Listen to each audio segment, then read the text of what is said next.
হামাসের আক্রমণে ইসরায়েলের বুলডোজার ও মেরকাভা ট্যাঙ্ক ধ্বংস। হামাস সম্প্রতি ইসরায়েলের বুলডোজার এবং মেরকাভা ট্যাঙ্ক ধ্বংস করার দাবি করেছে।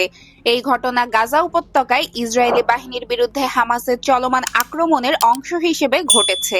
হামাসের দাবি অনুযায়ী তাদের সেনারা এই যন্ত্রপাতিগুলো ধ্বংস করতে সফল হয়েছে, যা ইসরায়েলের সামরিক শক্তির একটি গুরুত্বপূর্ণ অংশ।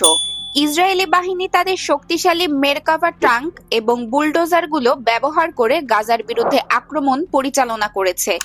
তবে হামাসের আক্রমণ এই প্রযুক্তির বিরুদ্ধে তাদের প্রতিরোধ সক্ষমতা বাড়ানোর প্রমাণ দেয়। এই হামলাগুলি সংঘাতের মাত্রা আরও বৃদ্ধি করেছে এবং উভয় পক্ষের মধ্যে তীব্র লড়াই অব্যাহত রেখেছে। এতে বেসামরিক জনগণের উপর প্রভাব পড়ছে এবং আন্তর্জাতিক মহলে উদ্বেগ তৈরি হচ্ছে। Pranati Rahman, international desk, press 20 Bangla.